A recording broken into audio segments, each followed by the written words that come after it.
Professors. This is an absolute delight and honor and absolute privilege for me to be able to welcome Professor Harish Trivedi to this platform. COVID has taken so much from us, but COVID seems to have given us this incredible platform where week after week we get to hear the distinguished people coming here and sharing their knowledge with us.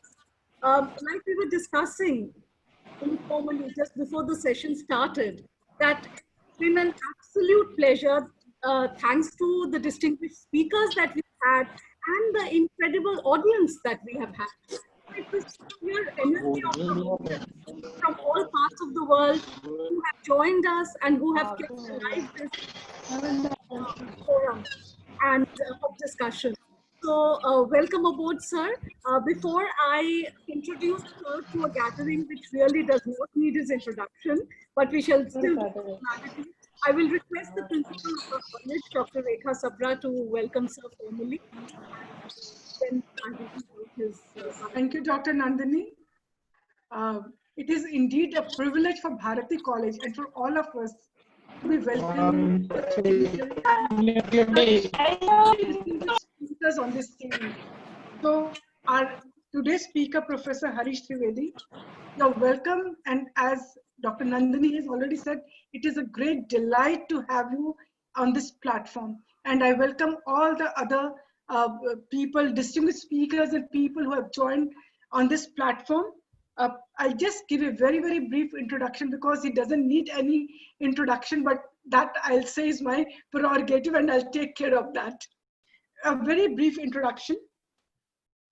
This entire series has been planned by our IQAC team, where Dr. Nandini Sen is the convener of that committee. I must commend them for their efforts to bring in such distinguished speakers from all over the globe. It is indeed a privilege for Bharati College to be associated with so many distinguished people.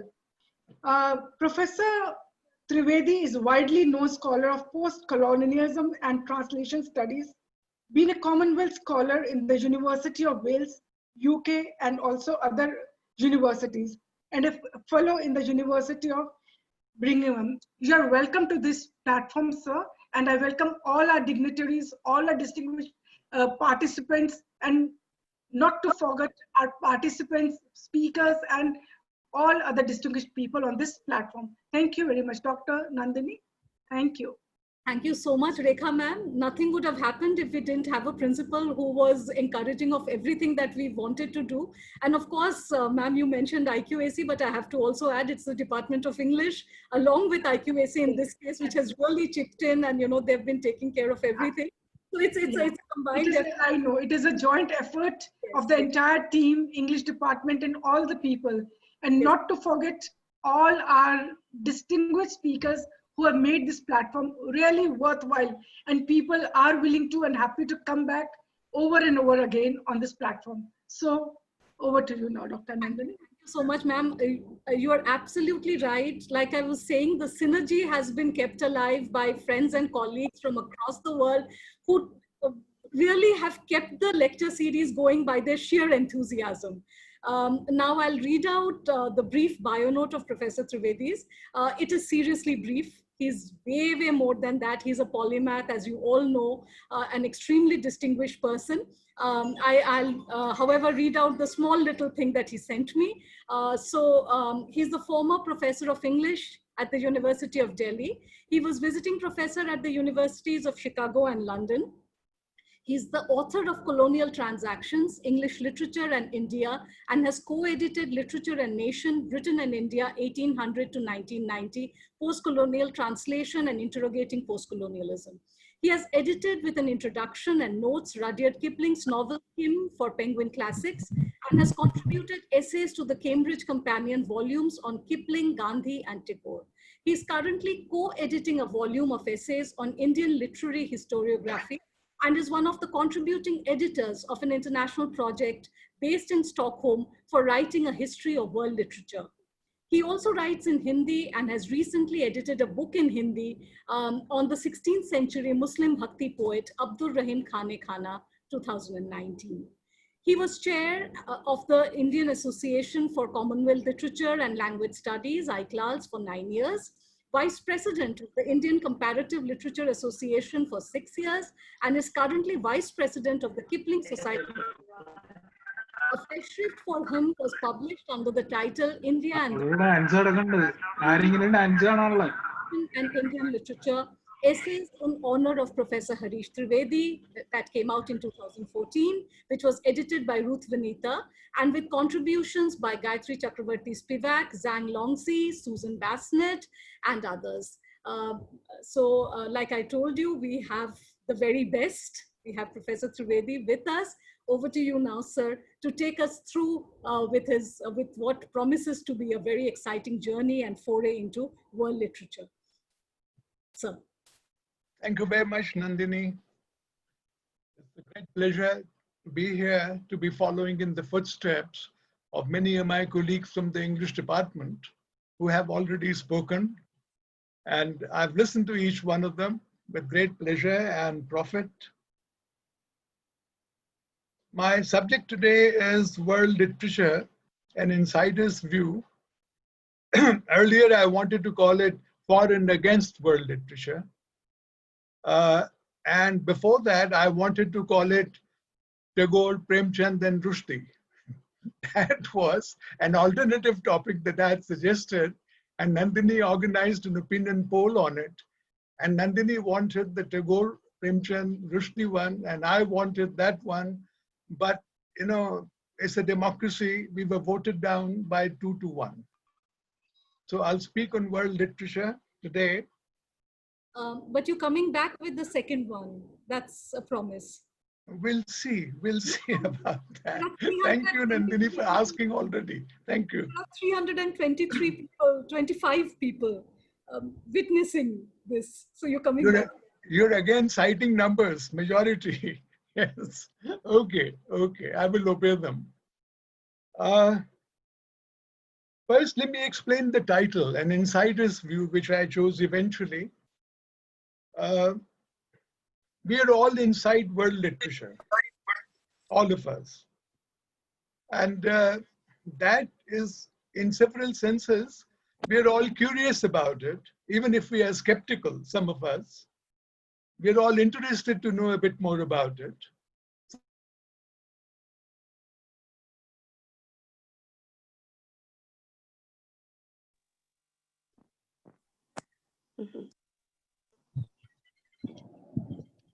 Have I been muted? Was I muted? I'm back again now. Can you hear me? Yes. Now we can. Now we can, sir. Yeah, I saw that suddenly I was muted. I must have said something terrible. No, I'm absolutely sorry, sir. I was trying to mute somebody else. Yeah. There was background noise coming in. But about world literature and my participation in it, what that means is that I'm able to, perhaps in some ways, offer an inside view. And that's what I had in mind. It sounds extremely vain, and it sounds presumptuous, and it is. When I first went to Britain in 1971, a book had come out, which had become a sensational bestseller there. I still remember it. It was titled Adolf Hitler, My Part in His Downfall. And it was not by Winston Churchill. It was by a complete unknown at that time called Spike Milligan. So I'm going to speak about world literature, my part in its making. But I'll come to that in a moment. There's some preliminaries. My own participation can wait. We all know that there are three kinds of literatures in the world. One is world literature. Two is literature. And three is normal literature. Literature that we know as literature without qualifications, without adjectives, such as comparative and world. This literature, which we normally read and enjoy, And the largest numbers just do that. They do not go into comparative literature. They do not go into world literature. It infuriated comparative literature experts so much that some of them, these hardcore comparatists, began calling it single language literature. Now that's a real insult. It's as if, I mean, are not all literatures single language literatures? Is not that the normal condition of literature, to be read in one language, to be read in that one language? But it shows how the world is moving on. I mean, single language literature sounds like a person who has only one eye, only one leg or something, but seriously disabled. So that has been the trend for a while, and now we have its culmination in a way in world literature. About world literature, we can offer many definitions. That's the way to begin normally. And we can go back. I don't know what it is about new disciplines that everybody wants to push them, that enthusiasts want to push them as far back as possible to provide a long genealogy, to give them further respectability, as it were. So most discussions of world literature and what it is begin with citing Goethe, who in the 1820s talked about world literature, and he said the age of world literature is at hand. He also said a number of other things. I've discussed them in an article I wrote. Here is the book. It's an Indian book, so I wish to show it particularly. We all talk about books coming out of America. It's called Interdisciplinary Alternatives in Comparative Literature. There is no mention of world literature in the title, but once you go inside it,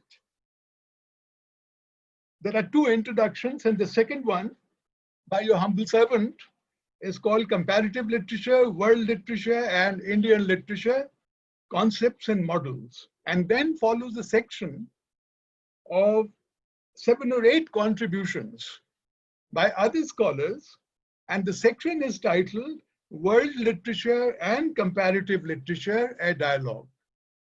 This was published in 2013. So this has been going on for quite a while, but not as long back as Goethe. I do not acknowledge Goethe as a precursor of world literature. Lots of people do, but I do not find that convincing. He had some pretty horrible things to say about literatures outside Europe. People get gaga about his saying that once that he had been reading a Chinese novel.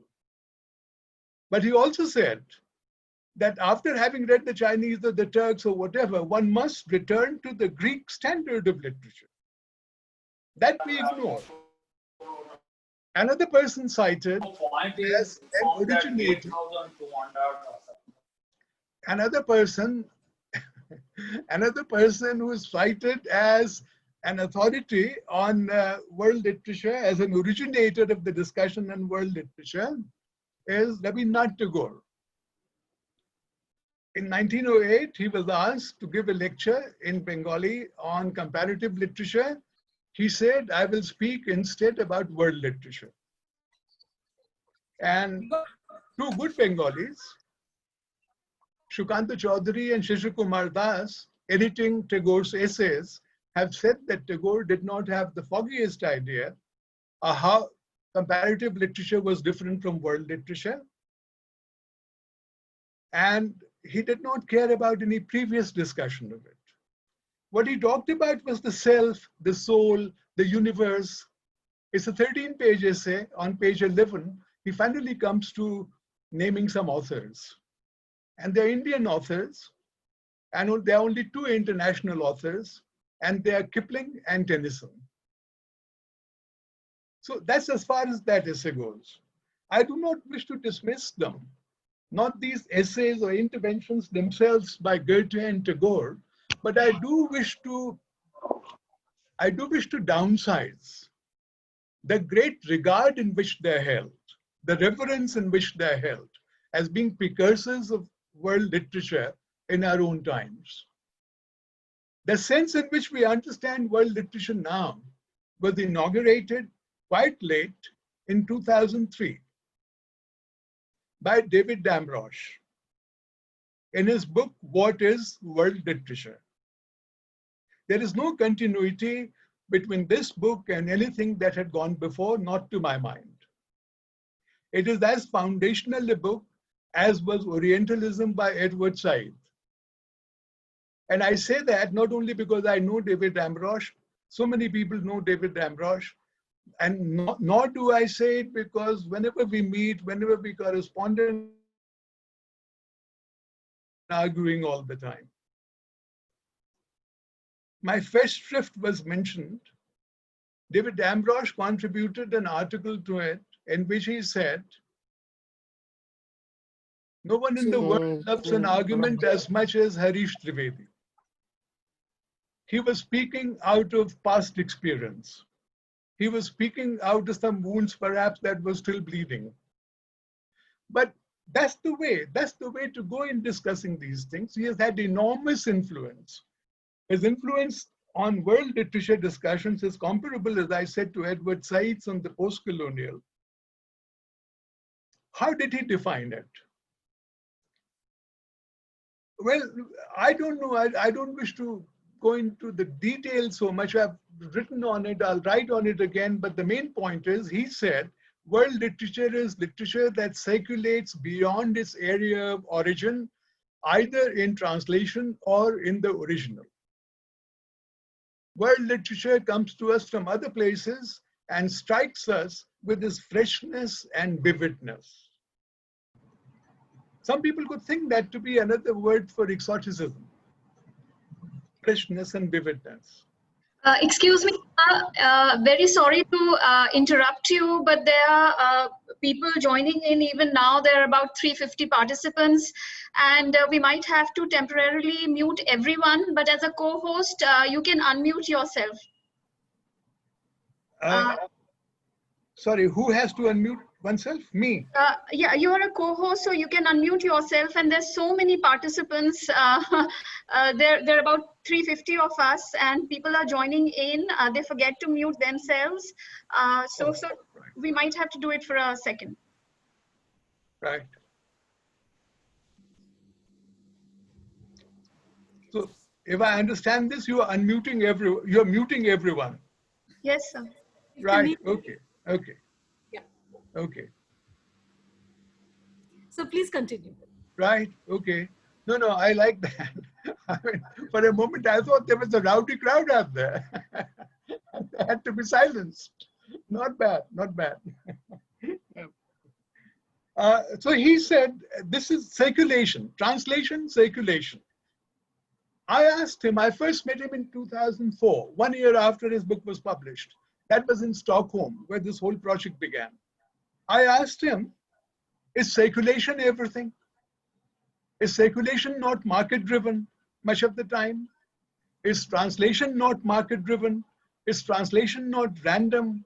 Is translation not only a very partial representation of all the literature in the original language?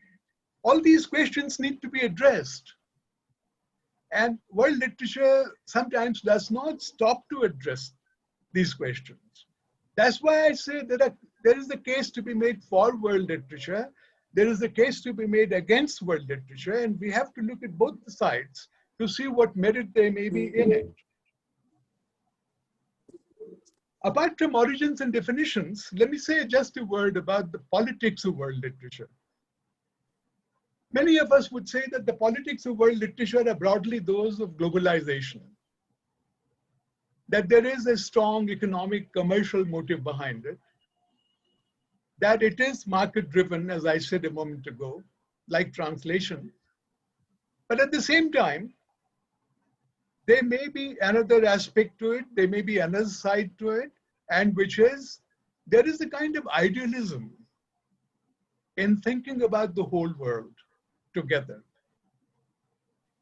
And there is a kind of universalism, not the early 20th century kind of universalism, which was big in Tagore and big also in the West at that time. People like Robert Bridges, who was poet laureate at that time, were talking about the universal man all the time. So they may be a little remnant of that idealism still left in world literature. We have to look again at both the sides. What I'll proceed now to talk about at some length is the third part of my lecture, which is the practice and pragmatics of world literature. The origins, the politics, and the practice of world literature. The practice of world literature can be divided into two categories. One is, how does one read world literature? And the other is, how does one make world literature?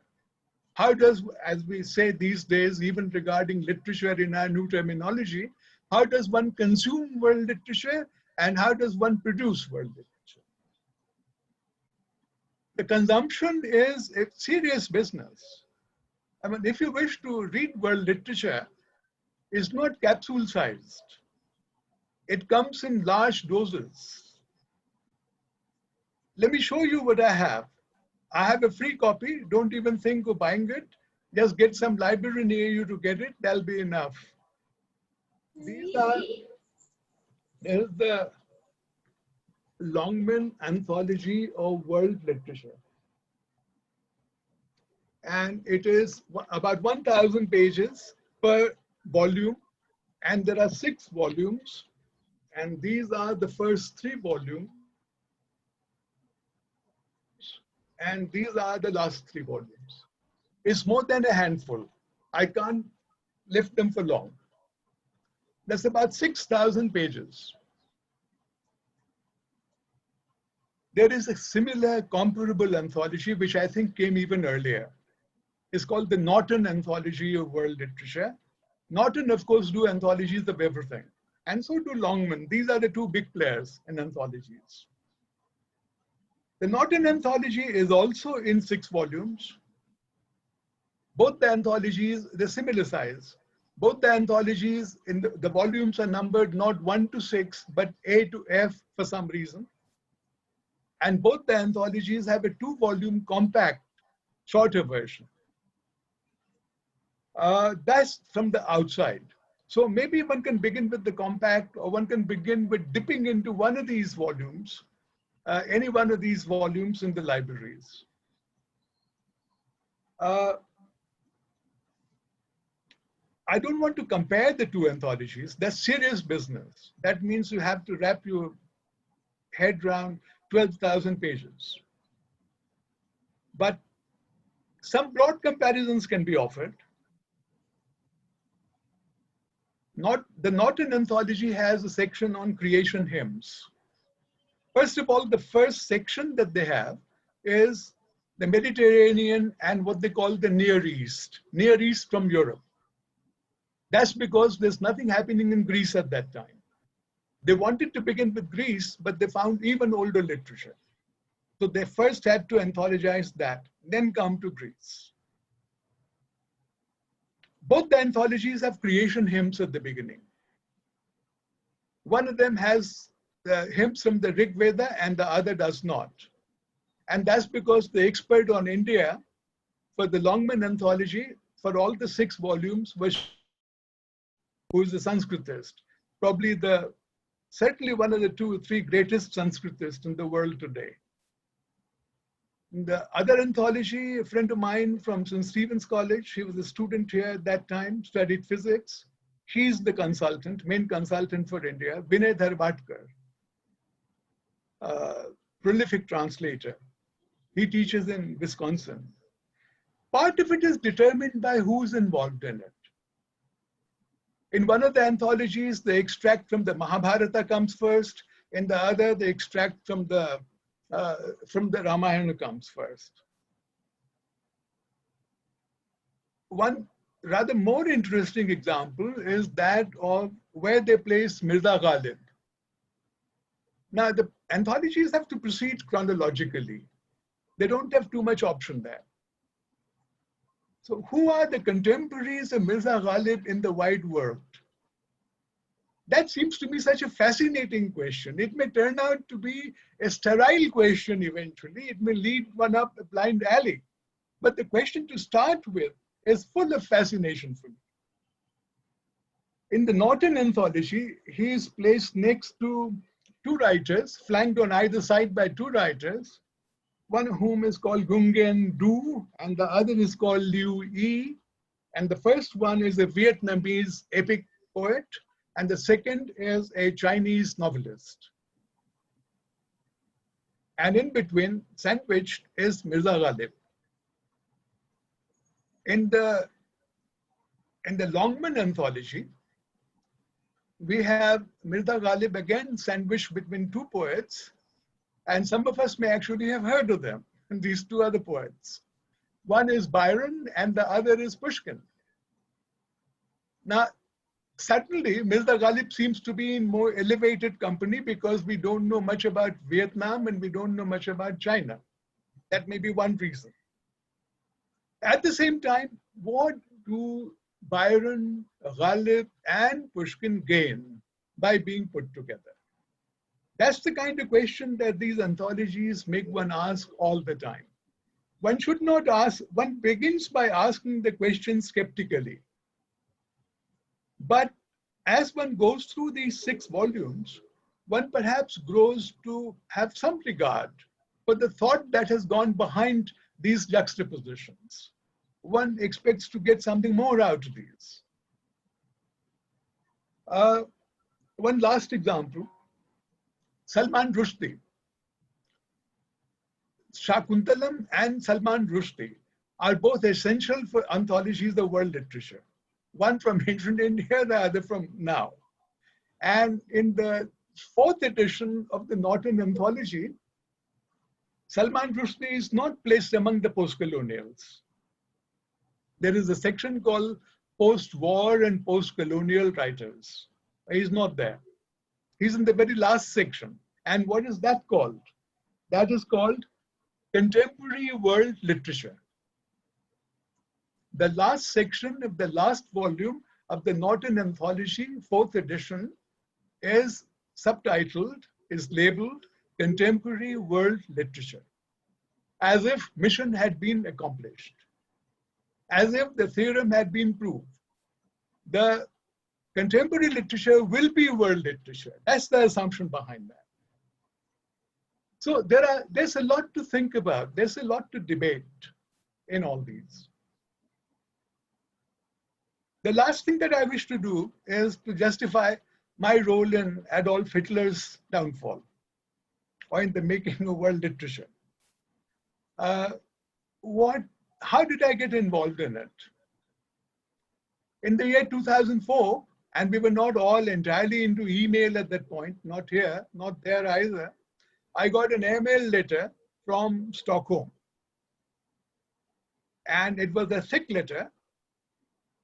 And before opening it, I wondered for a moment what it might contain.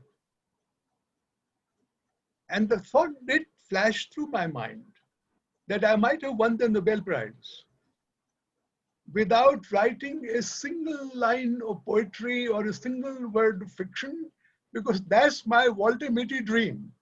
I have 2 dreams which are still there, which I still entertain. One is to lead India, be the captain of India in cricket, and the other is to win the Nobel Prize. So I thought that was about to happen. I opened it as only an invitation to a conference in Stockholm, and I was the only one from India. They had also asked Kapila Bhattacharya, but she could not go. So then I was the only one. That was the origin of a scheme. At that stage, they were calling it transcultural literary studies. They were not calling it world literature.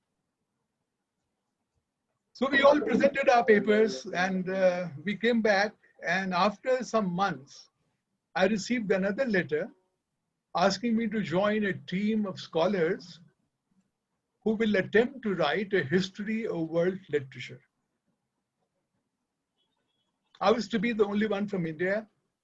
There was going to be a group of 6 persons who will be the core team of contributing editors. And then we were going to have about 12 or 15 others who would write different sections and contribute, if you like, in a smaller way, non-editorial way to the project. I accepted that, and we are still writing it, still going on. That was 2004. This is 2020, 16 years. It's not because of me that is dragging on, as some of you might suspect. I submitted my contributions in beginning 2015, the first volume and the second volume, and then the third and fourth volumes in 2017. So I've been also waiting for 3 years for others to finish. That's one wonderful thing about these large collaborative projects. Everyone has to finish before it can move. I hope that it will happen soon and the results will be out. Let me explain to you the conceptualization. You know, putting together an anthology of world literature is one kind of challenge. Writing a collaborative history of it provides another perspective, another set of problems on how to conceptualize world literature. And I think the best way to think about it is, suppose we formed a team of 6 from this group of about 350 persons and set them working on a history of world literature. How will they go about it? Well, let me explain. Lots of people object to the world literature. They're allergic to it almost. I saw that in a debate I was watching on, not debate, a lecture and then a question answer session this morning, held at another university last week, among two professors I know. One is totally, apoplectic at the mention of world literature. Let me explain that world literature is a tainted term for many of us. It's like the World Bank, it's like the WWF, not the Wildlife Fund, the other one. And it's like, for some people, it's like the World Cup. If there is world literature, how far are we going to get into it? Will we reach the final? Will we win it? Will we at least top the league table? The competitive part of it in world literature. Well, all that comes into play. But how will we begin conceptualizing it? Where shall we begin? I think we'll all want to begin right at the beginning. The earliest examples of literature from anywhere in the world, and for many Indians and for many Greeks and for many whatever, it'll be a shock to know that we are not the oldest, even the Chinese. But how will we proceed with it then? How shall we group these literatures? How shall we divide these literatures? Because certain division is necessary for managing such a mass. And we had long debates. The 6 of us, then it became 7 and then 9 in the core team. And of course, altogether 20 or 25. And we had long, elaborate discussions over 3 or 4 day closed conferences, just the 20 of us, no audience, no nothing, just us together. Over 3 or 4 days in lots of very nice locations in the world, one after the other, over 3 years, 4 years. If you don't see the world, how will you write world literature? That seemed to be the assumption. Well, there we were, trying to thrash it out and going round and round in some ways, but then we finally arrived at some answers. And these answers were, we'll begin at the beginning. We'll have 6 macro regions. The world will be divided into 6 macro regions. And all the time that I explain this, let me again remind you, please try and dream up your own plan of how you will do it. That'll be the most interesting input that anyone could offer to what I'm outlining before you. So 6 macro regions, how to divide them, what to group. Of course, geography comes into it. Now, the world is a much smaller place, but when the world was small, until about the year 1500, I'd say, even 1800, geography, contiguity was very important in cultural and literary matters as well. So, and we felt like Alexander the Great, going up to conquer the world, to divide the world, to subjugate the world to our own plans. And we were also like Alexander the Great in one other respect. We did not know much about the world. I mean, Alexander thought that the world ended somewhere around India, and he'd gone to the end of the world when he'd come here. But we found out a bit more. We already knew a bit more. We found out as we went along. The 6 macro regions that we devised are East Asia, which is Japan, China, and Korea. Number 2, South Asia together with Southeast Asia.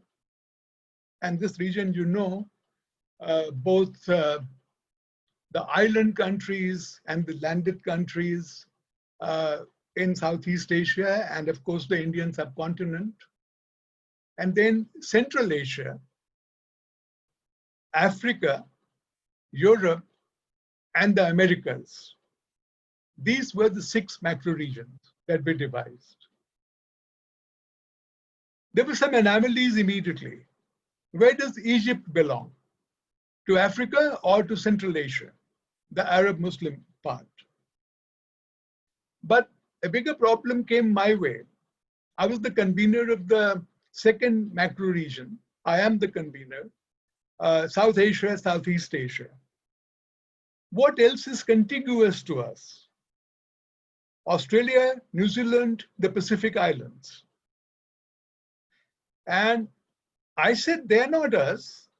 I don't want them. So people said, then where do they go? I said, they go with Europe. They are Europe's offshore offspring. They should go with Europe. That's the culture. And they said, no, no, no. Europe said, we are big enough already. We don't want them. That's a very interesting debate. I don't want to tell too many friends in Australia and New Zealand how we went about it. And finally, they came to us. Geography prevailed over culture and history. So these problems they are problems, but not difficult to sort out, ultimately. Now they've been detached again. At the end of the project, they've again been let go. They're floating free. Any claimants, anyone who comes along to claim them, or they might stand by themselves. Another major issue was how many pages or how many words to allocate to each macro region. Now you may think that we are really talking nitty-gritty here, and it has nothing to do with the sublime concept of world literature or any literature.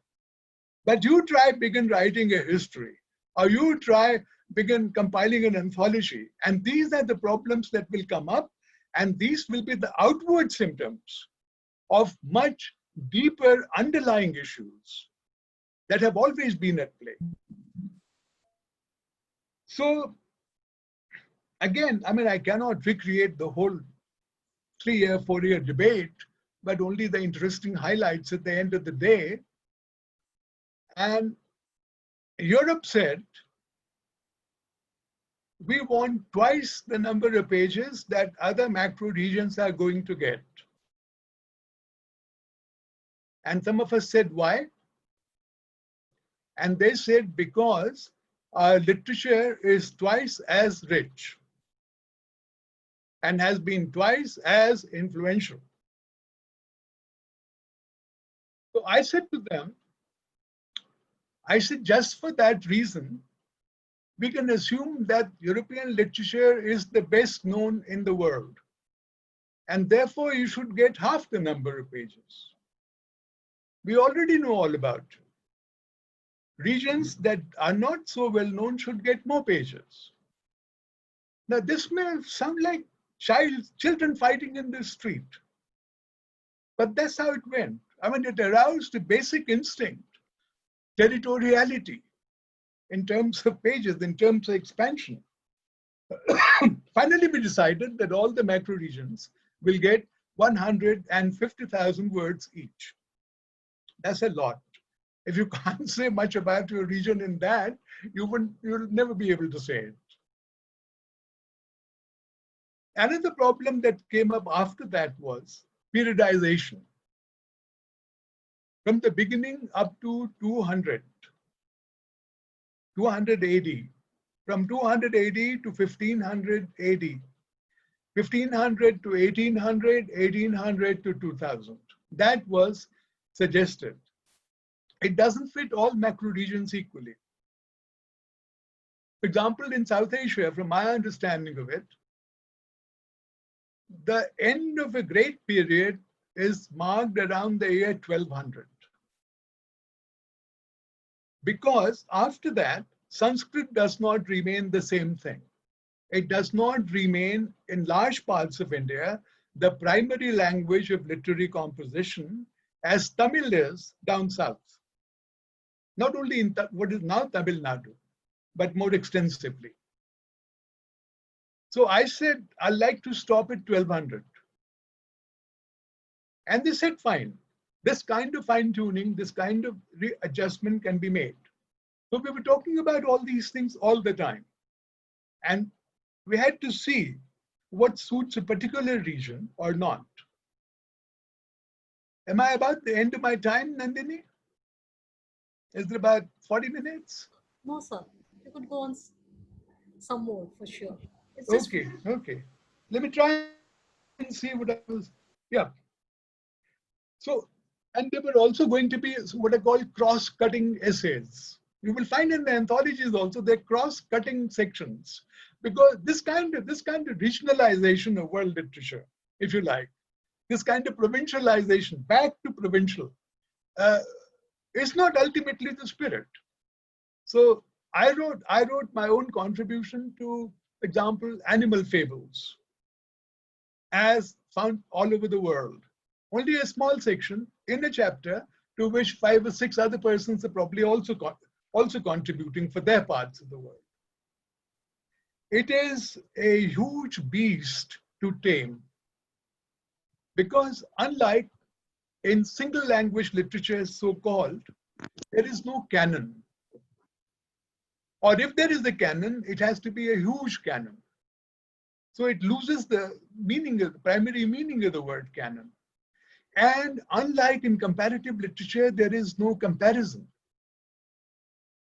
In this history, we deliberately avoided, on principle, saying that Valmiki was the Homer of India, or that Kalidasa was the Shakespeare of India.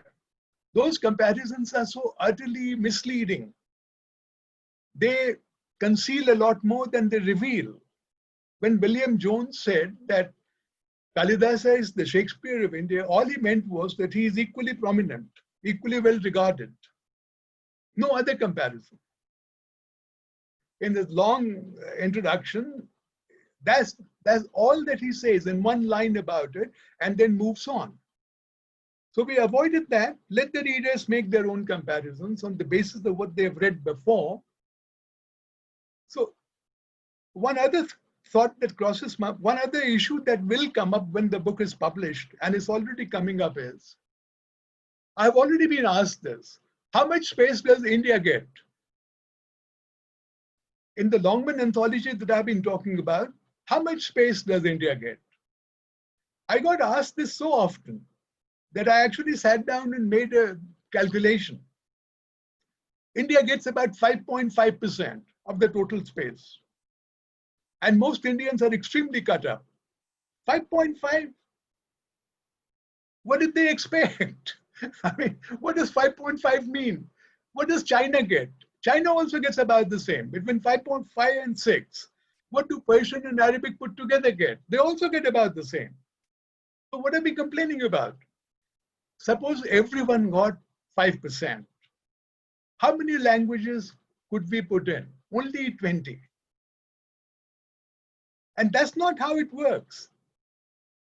But I have a suggestion to everybody who says, how much space have we got in this?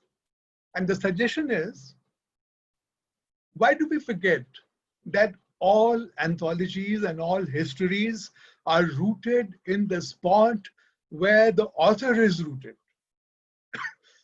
the perspective from which he views the world. So why don't we compile an anthology of world literature in Hindi or Bengali or Tamil, and in that we can give Indian literature or even Tamil literature 80% of the space and leave only 20% for the rest of the world. And we'll be happy, and they will not be unhappy, because they they will not be unhappy because they will never know what we have done.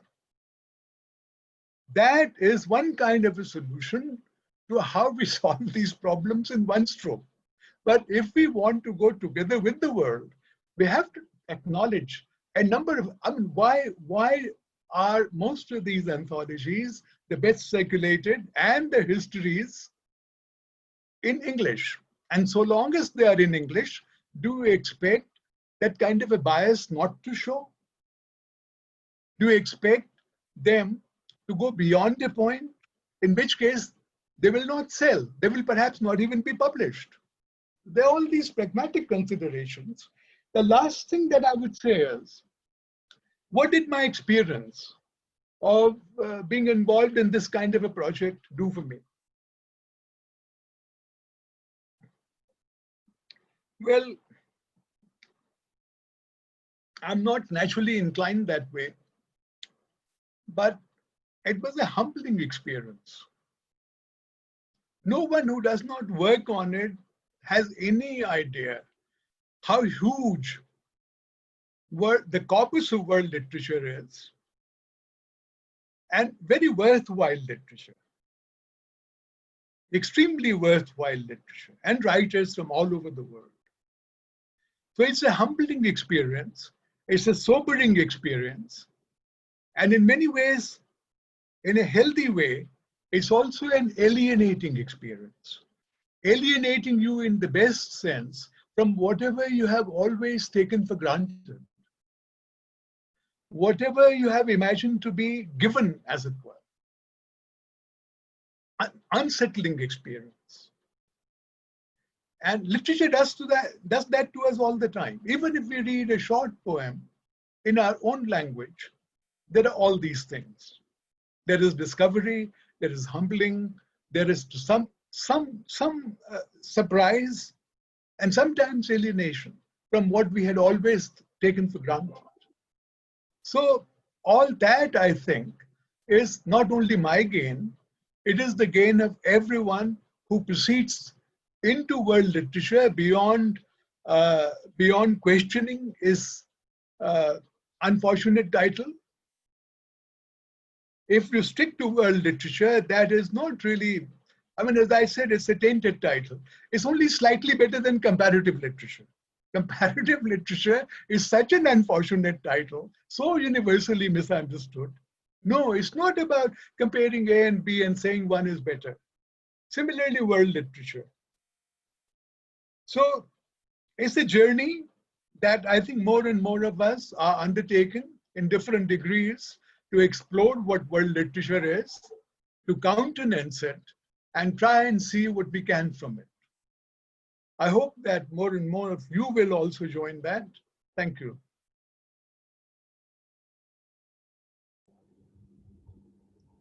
Thank you so much, sir. And obviously, you've not been looking at the chat here, but there have been people writing constantly about how much they are enjoying your talk. What you are so effortlessly able to do is to humorously take us through very complex things. So one is smiling all the time while listening to you, and probably that takes the load away from thinking that one is engaging with something really complex and difficult. You make it sound also simple and also wonderfully nice. And so thank you once again. But then before I do a little summary or something, we'll take the questions first. There are quite a few questions on the chat box, and I'd like you to respond to them. So my colleague Anavisha will take us through the questions. Anavisha, are you there? Yeah. Good afternoon, sir. Hello. I'll just give you the questions. So the first question is from Saloni Mirchandani. In order to establish world literature as an independent discipline and to de-exoticize it, isn't there a need of displacing something as center of literary history and theory? Yes, indeed. I would not even say that world literature in its amplitude. If there's one thing that world literature is, it is absolutely various, it is full of variety, and it is full of girth, so to say. And therefore, all of it cannot be called exotic or equally exotic. As for the word decentering, that applies to monopoly, that applies to hegemony. When one literature dominates the world and other literatures feel oppressed or unfairly done by, then there's need to decenter. Here, it's not easy to find where the center is. If world literature is well conceptualized, it doesn't have a center to start with. So that's what I'd say to that. Yes, sir. Another question is by Saloni Walia. She's asking, how is it decided which literatures dominate world literature? Does it provide equal space to non-Western discourses? Well, it's not difficult to see which literatures dominate. Tamil, for example, in India has always felt dominated by Sanskrit. Tamil now feels dominated by Hindi. Whether that's the fact of the case or not doesn't matter. Beyond a point is perception that counts. Between Japan and China, there's a wonderful relationship. Again, similar. In many parts, between England and France, until the end of the 19th century, there was no doubt as to which of these two countries was the cultural center of the world. And it certainly was not England. So there are not only different kinds of domination, there are shifting modes and patterns of domination. So one has to what world literature again does is, it gives you a very, very long perspective in which to think about these questions, in which to think about domination, in which to think about decentering. It's happened so many times. Empires rise and fall in political history. Similarly, literary empires rise and fall. And they're not always connected with political power, not one-to-one, no. That's another wonderful thing about literature. Political power goes one way, literary production goes another way. There's so many examples of this. So it's a bit more complex than that. Another question is by Dr. A. Puvamama. What is the position of Ramayana and Mahabharata in the canon of world literature? There we go again. It's part of the 5%.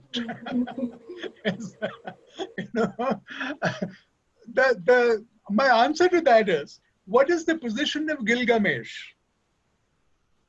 And I hope some of you will ask, what is Gilgamesh? No? So, as I said, there is this alienation, there is this sense of discovery, there is this sense of humbling.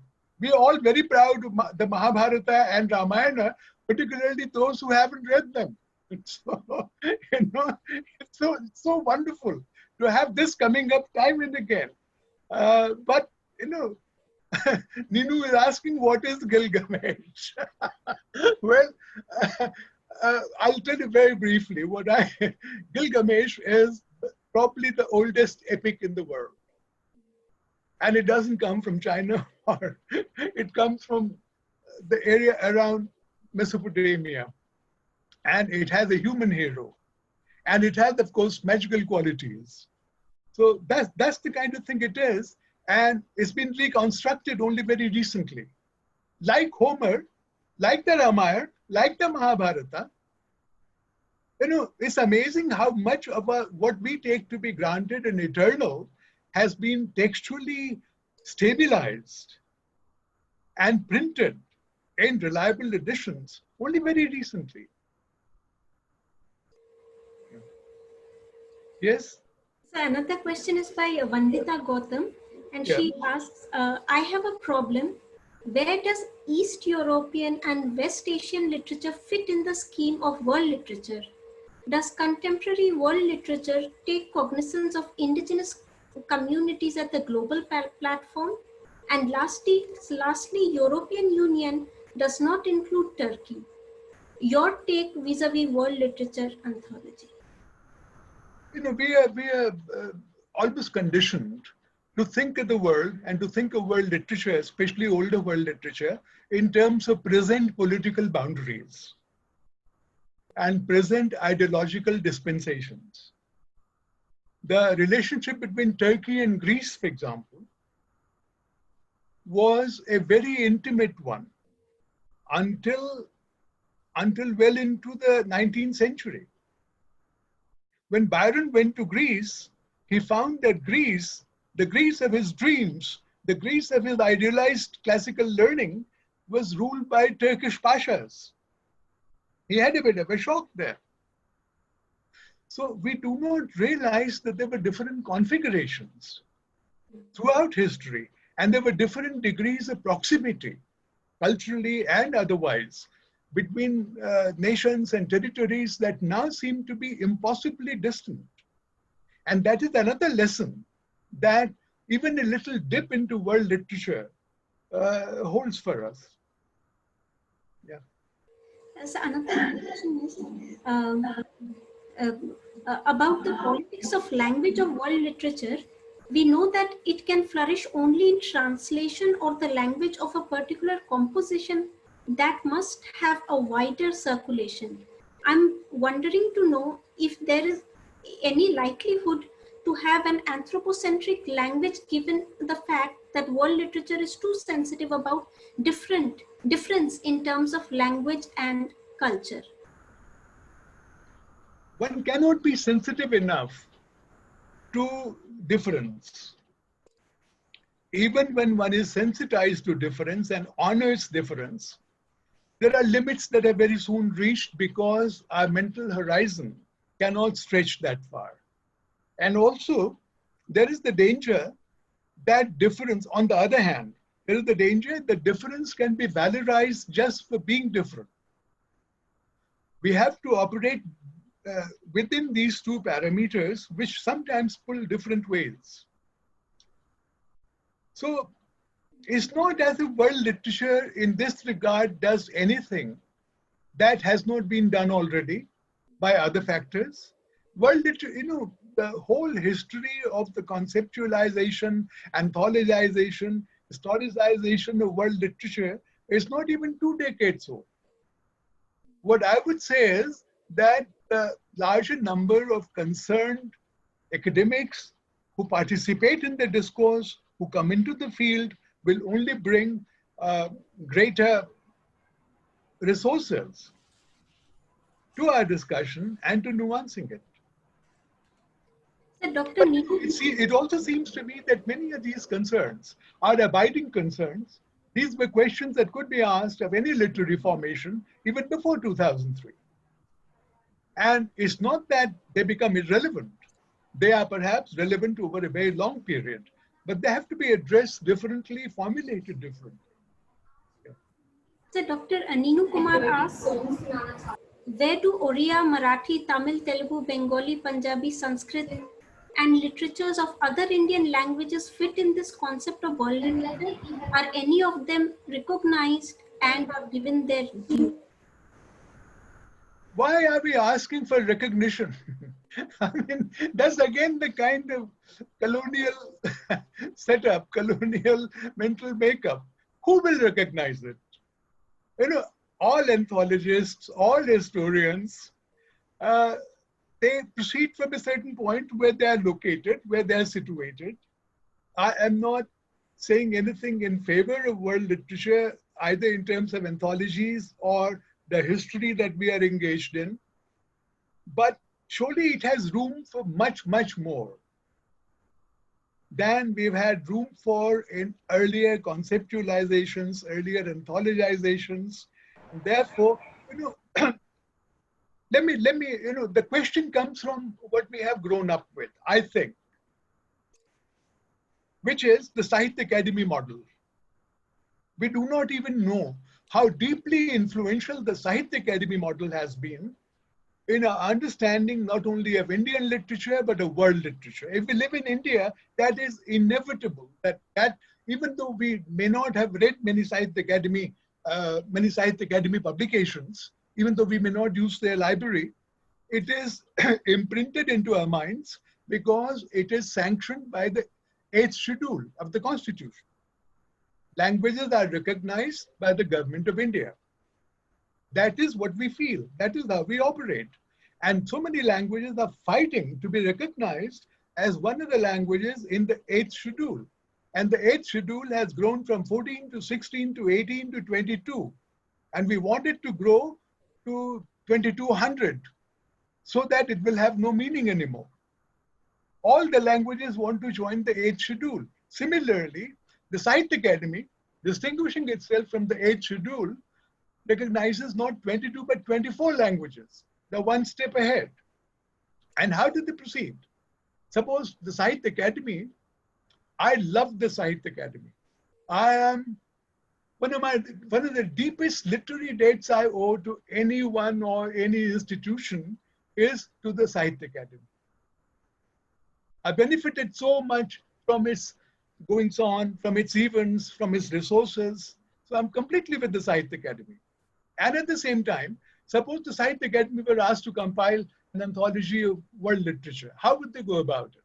I think they would make a list of all the 6,000 languages of the world and arrange them alphabetically and give them all the same space. They don't know any other model.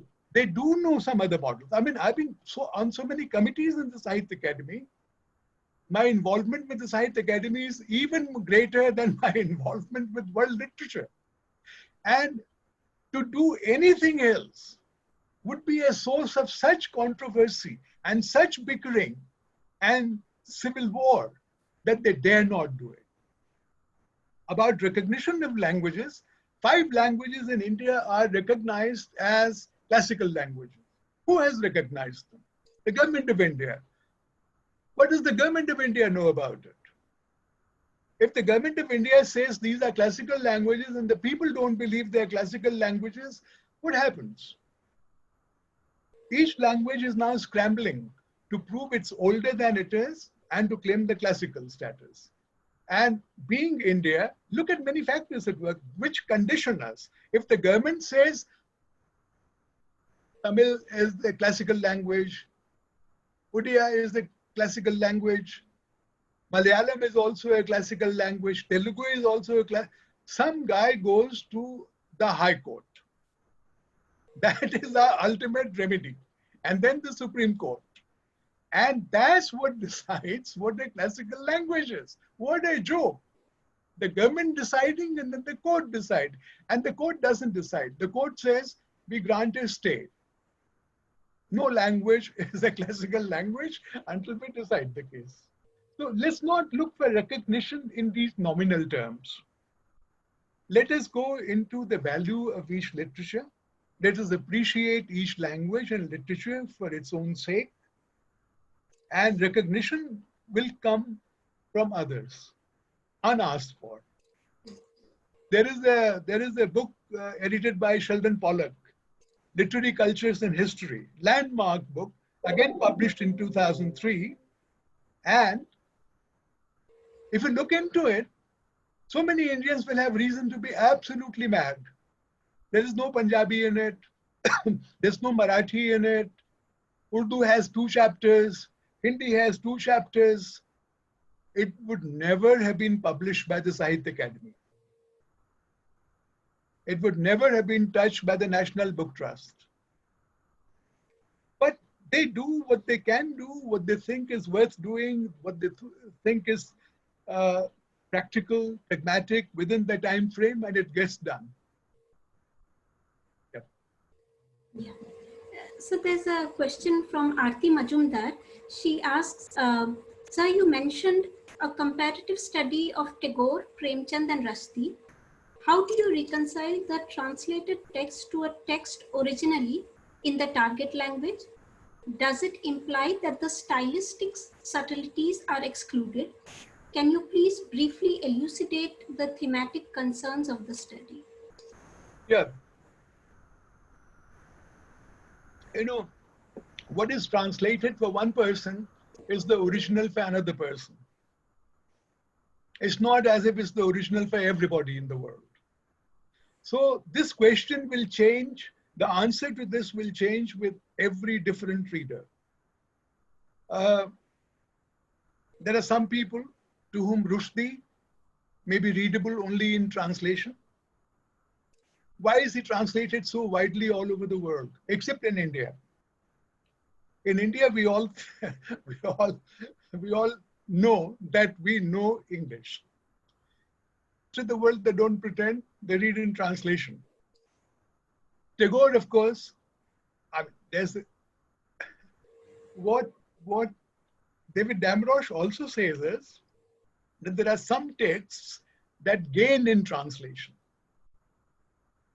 It's a very intriguing remark. And I think if it applies to anyone in India, it has to be Tagore, at least Gitanjali. I've just written an article on Tagore and Indian literature. There are hundreds of articles about and books about Tagore in Europe, Tagore in China, Tagore in Japan, not very much about Tagore in India. I've written a kind of preliminary account of it. It's published in the Cambridge Companion to Tagore, edited by my good friend, Shukanta Chaudhary, last year. There are other studies also. So what is original and what is translated is relative to the reader. And one therefore has to keep in mind that there are two sides. If one thinks that only original works can be compared with each other, then one is practically confining oneself to just one language, the language that one knows, in which one can read in the original. One should not distrust translation beyond a point. If much of the world literature comes to us in translation, then we have to accept that reading in translation is itself a norm. It's not a second-rate activity. And if we as I said, if we confine ourselves only to reading the original, I mean, what is the original? We read in English and we think we're reading the original. What does Rupert think when he reads English? What do other people, is he reading a translation? In India, we think English is our original language because we can't read our so-called original language, which may be Bengali or Tamil or Malayalam or whatever, because we've gone to English medium schools. So this has to be rethought a little bit. Yeah. So there's a question by Kinshuk Majumdar. I think this is the last one we'll take.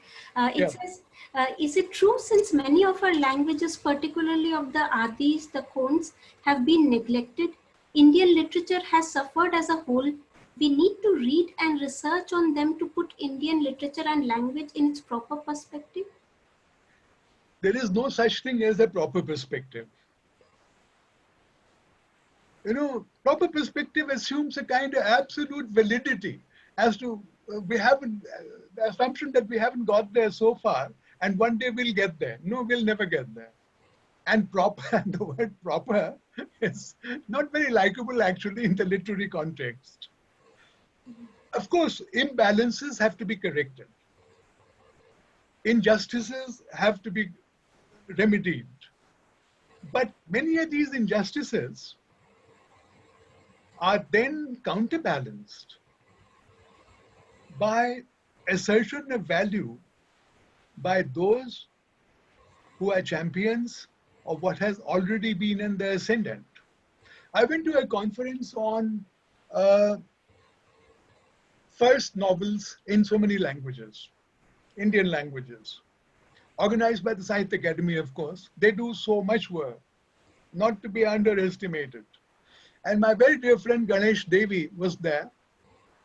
And he said that the first novel in a tribal language, Bhili, has just come out.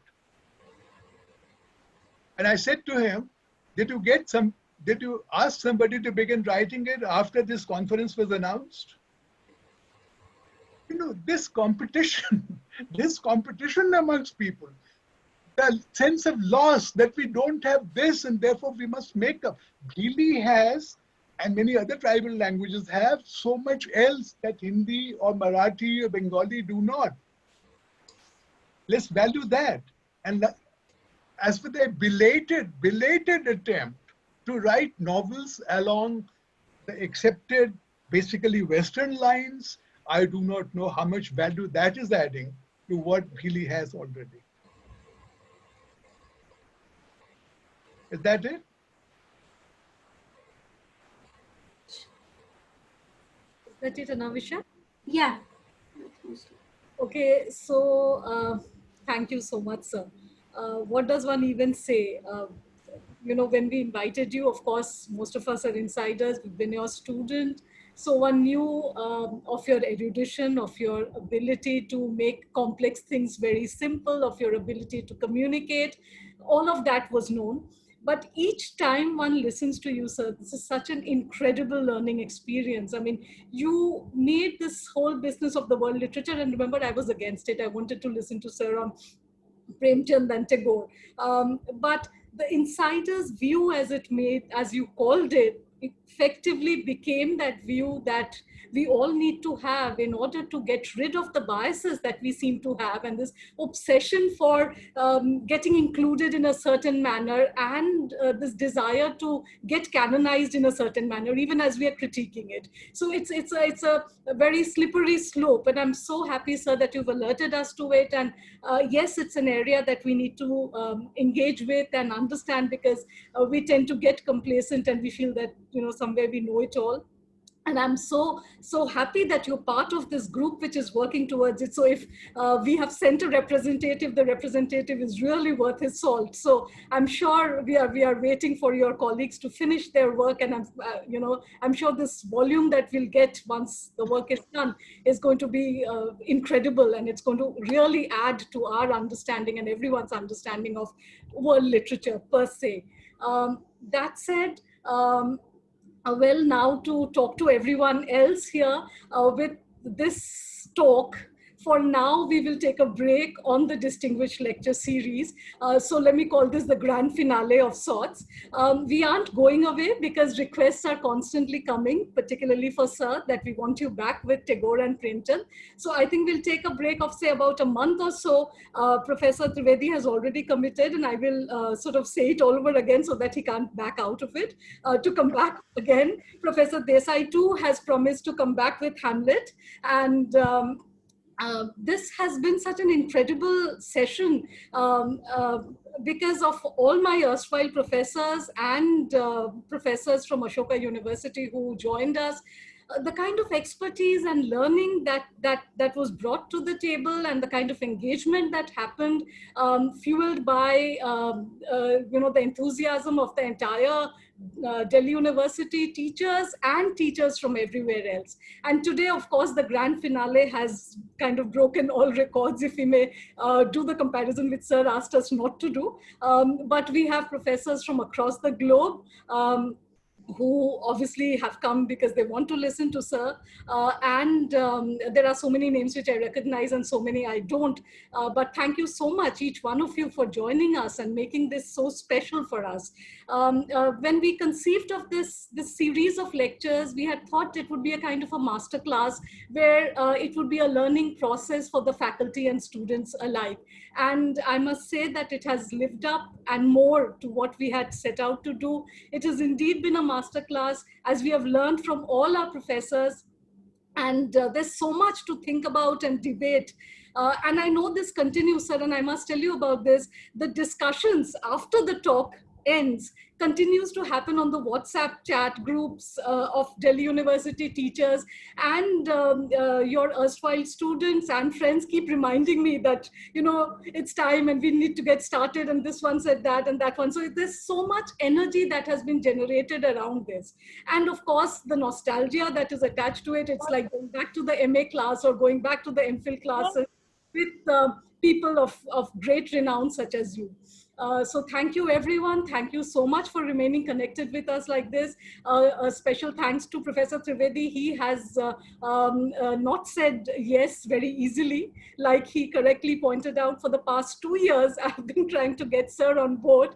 But it finally happened, and I think COVID did this to us, that we could get Sir live stream from his house into our homes. And so this has been such an incredible experience. Thank you once again on behalf of Bharati College, IQAC, and the Department of English. I have a few thank yous to add. Mute her. It would be very remiss of me. I have been basking in reflected glory of my erstwhile teachers, but the actual work has been done by my friends here. So the Department of English, Dr. Atika, Dr. Naila, who today also managed this, Dr. Sonali, Dr. Rakhi Jain, who's the TIC, the professors who joined us, Professor Sumanyu Satpathy, Professor Crystal Devadasan, Professor Shomishta Panja, Professor Gil Harris, Professor Shoikat Mojumdar, Professor Rupin Desai, and of course, Professor Trivedi. So thank you so much. The professors who continued to encourage us and were there with us for pretty much all the talks. Professor Trivedi himself joined us for pretty much all the talks. And I think finally Professor Desai coming on board sort of energized him to finally accept our invitation. But Professor Mala Srilal, Professor Chandramohan, our erstwhile principal, Dr. Mukti Sanyal, Dr. Rekha Sapra, of course, and all the erstwhile principals who are here today, you know, here to listen to the talk. Thank you, everyone. And I was told at one point of time when I said we need to take a break, I got a call from a colleague who said, we don't want to lose out on this alternate space. Our spaces are shrinking. Our spaces for thinking are shrinking. So we don't want to lose out on that space. We are just taking a short break, maybe for a month, and we will be back again with this space where we can listen, talk, and discourse to luminaries such as Professor Trivedi. Once again, on behalf of everyone at Bharati, thank you so much. Thank you, sir, for joining us. And I would definitely like to express my thanks and gratitude for all the eminent scholars that have graced our webinars on this platform. Thank you very much to all the previous and the today's series. And I just like, we're taking a break from English department, but definitely we'll be here with other series of lectures from other departments. So, yes. So you can just, so we'll just be in touch, all of us. Thank you very much. Thank you, ma'am, for mentioning it. In fact, the distinguished lecture series continues. Still continues. English has taken a break. English has taken a break, and now others will take up. Other departments. Thank you very much.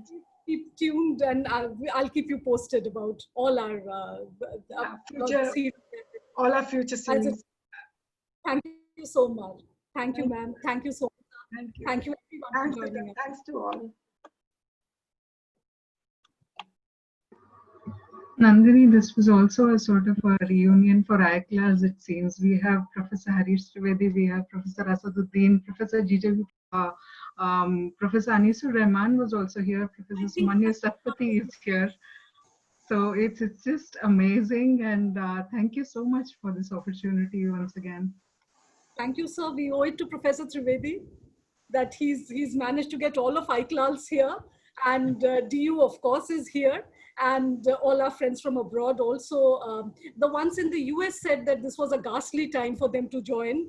They're waiting for the recording to be sent to them.